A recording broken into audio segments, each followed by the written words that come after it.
నీకు లాభం ఎలా చేకూరుతుంది చెప్పు? ఒక్కసారైనా నువ్వు ఆలోచించావా? ఇంట్లో ఎవరు నిన్ను అర్థం చేసుకోవడం లేదని ఎంతో కుమిలిపోతున్నావు. అన్నదమ్ముల మధ్య మాటలు దూరంగా పోతున్నాయి. భర్త తిట్లు గుండె గాయమైపోతుంది. తల్లి ప్రేమ లేక ఏడుస్తున్నావు కదా. ఈ ప్రపంచంలో నిన్ను అర్థం చేసుకునే వాళ్ళు ఎంతమంది ఉన్నా నిన్ను తల వంచుతూ నడిపించే దేవుడు తల ఎత్తుకునేటట్టుగా నేనున్నానని గుర్తుపెట్టుకో. గొడవల మధ్య జీవించావు.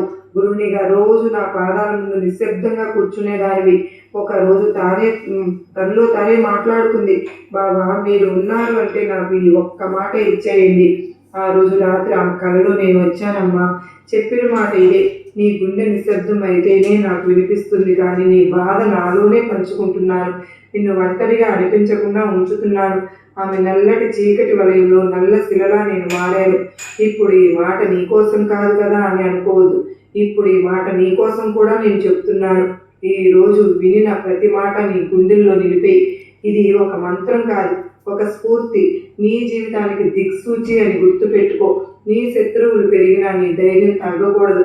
నీ ఆశలు తీరకపోయినా నీ నమ్మకం మాత్రం తగ్గకూడదు. ఎవరు తోడున్నా లేకపోయినా బాబా నీ తోడున్నానని గుర్తుపెట్టుకో. నీ బాబా మొదలు వాక్యంగా నువ్వు రాసి పెట్టుకో.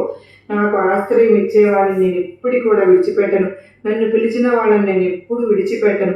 ఈ దీపం వెలిగించు. తప్పకుండా ఇది నీకు వెలుగు కాదు, నీకు నమ్మిన భగవంతుని ప్రత్యక్ష రూపం.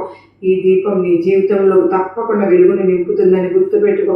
ఎవరు లేరని ఎప్పుడు కూడా కుమిలిపోనే వద్దు. అందరూ తప్పకుండా నీతోనే ఉంటారని గుర్తుపెట్టుకో. నీ విలువ తెలిసినప్పుడు వాళ్ళే నిన్ను వెతుక్కుంటూ వస్తారు. జ్ఞాపకం చేసుకో. నీవు నాతో మాట్లాడకుండా ఏడుస్తున్న నిశ్శబ్దం నాకు వినిపించింది. నీ భర్త మాటలు గుండె నిండా నెగిటివ్తో నింపుతున్నాయి కదూ. అత్తగారి మాట నిన్ను నిందిస్తుంది, మామగారి నిన్ను బానిసలా చూస్తున్నారు. నిన్ను చూసి ఒక్కరు కూడా ఈ అమ్మాయి కూడా మనిషే కదా అని అర్థం చేసుకోవడం లేదు. నువ్వు మానవురాలివి. నీవు మనసులో బాధ ఉంటే అది నన్ను తప్పకుండా తాకుతుంది.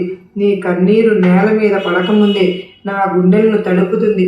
నీ భర్త నిన్ను గౌరవించకపోవచ్చు, కానీ నీవు నీ విలువను మాత్రం మర్చిపోవద్దు.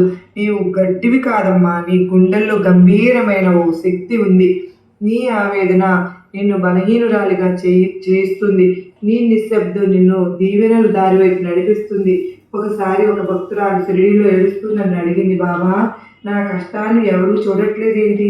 ఇంట్లో నాకు మానవ హక్కులు లేవు అని నేను చెప్తాను, కానీ పేరు మాత్రం తప్పులది. నెమ్మదిగా ఆమె చేతులు పట్టి చెప్పాను, అమ్మా నువ్వు తట్టుకునే ప్రతి క్షణం నా గమనంలో నిదానంగా ఓ మార్పు అవుతుంది. నీ బాధలకు వెలుగు వస్తుంది. అవన్నీ కూడా తేలిపోతాయి.